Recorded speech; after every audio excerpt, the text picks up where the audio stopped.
Thanks you recognize me, thank you. I have a 6 million person organization around this country, Moms Demand Action in every town. Yep. We have put background checks. We've got background checks in 20 states. Correction, you bought and paid for a 6 million member organization. No one cares about Moms Demand Action. Hell, my mama don't care about Moms Demand Action.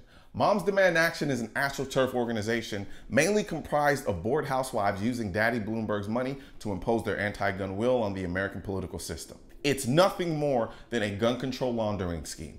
Bloomberg pumps the organization full of money to be the face of his anti-gun agenda. They'll grab every unassuming black mother who has lost a child to gun violence and probably give them some money, then toss them in front of the camera to tell you that gun control would have saved their kid's life. What they don't tell you is that the mother's son was the aggressor and died because he went to another kid's house to fight him and the other kid's friend shot him during the fight. Doesn't make it right, doesn't justify it, but there's always way more nuance in these stories than they tell you. And gun control would not have prevented this situation. However, they know that it's harder to criticize a crying black mother who lost her son to gun violence, so the real conversation is never had. I like to call this the conversation blockade of emotion. As long as you keep everything emotional, the real conversation with the real facts will never get out to the rest of the country. So we never actually get to address the underlying issue. We just provide gun control. So you can do it. It's Congress that can't seem to do it, and I don't know why we think they're going to do it.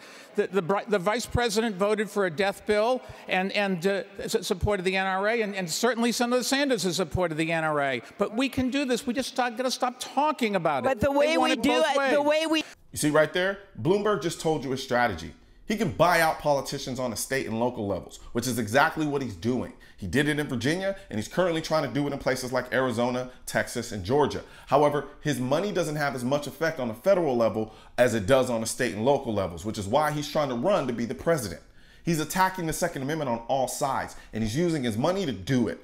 But the thing that makes Bloomberg so dangerous is that he, unlike the other candidates, talks with his money instead of his mouth. Let's just go on the record. They talked about 40 Democrats. 21 of those were people that I spent $100 million to help elect.